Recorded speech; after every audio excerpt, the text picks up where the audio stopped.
What's really dangerous but everyone treats it like it's safe?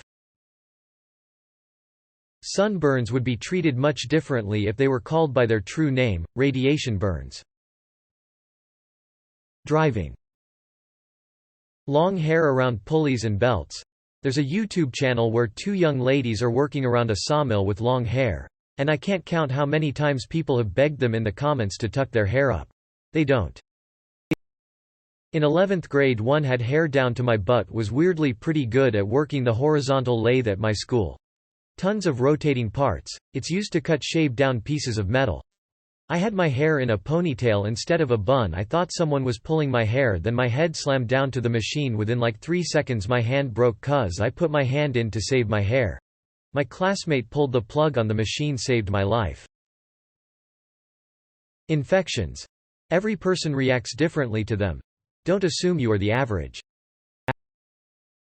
Wild animals. I was in Thailand when a 30-year-old got bitten by a monkey. Her complaint? No one had warned her not to pet the monkeys. Honest to God. Compressed air. I was once putting air in a car tire while on a road trip with a friend. After filling the last tire, I handed him the tube and started screwing on the cap. For some dumb fucking reason, he thought it would be funny to stick the air tube in my ear and turn it on. I couldn't hear out of that ear for like 20 minutes and it hurt so fucking much. I probably should have gone to the hospital, but the pain went away almost instantly and my hearing came back, so I just didn't fucking go. Holy shit, there was a story about this guy working in a factory where they had industrial power air compressors. One of them was pressure activated. Think like balloon compressors where you just press the balloon down and it pushes air out. And put out like a gajillion psi. This guy tripped, fell with his ass cheek on the nozzle. The nozzle penetrated his skin and get this separated all of his skin from his fucking muscles. All around his body. Nightmare-inducing edit. Can't find the original story. But the same exact scenario happened to this guy. Link. Water on the road. You might be able to drive through it, but more often than not you shouldn't try to edit. Thanks for the gold, I appreciate it, smiley face. Those bullshit carny rides at state fairs. Riding a horse is comparable with serious extreme sports, and head injuries are the most common. See kayaking. Simple, but you're in serious trouble if you flip around and can't get back in. Alcohol. The bison living in Yellowstone.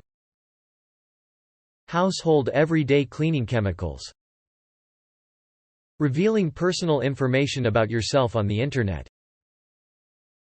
I get a lot of tourists in my area trying to casually summit the local 14,000 feet mountain in sandals. Some weeks in the summer are absolutely nuts for SAR and the emergency room staff.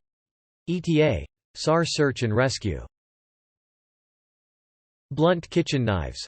One might think, oh, this is just a flat piece of steel, but cutting becomes tearing and crushing. The extra force this takes can easily send the knife off in an unintended direction in a swift and uncontrollable manner. Then you find out what a flat piece of steel can do to your fingers. Childbirth for both mother and child. Loneliness. The NHS, British healthcare system, did a study like this. Develop a statistical definition of loneliness, a threshold of social connections, below which, yeah, the subject is pretty surely lonely. Examine the difference in death rate between people in the same demographic categories, who are lonely, as defined, or not lonely. Being lonely turns out to have about the same risk as smoking 15 cigarettes a day. Trampolines. Motorcycles, ATVs, really anything without a cage around it. Even if you wear a helmet, the brunt of the impact force goes on your spinal column.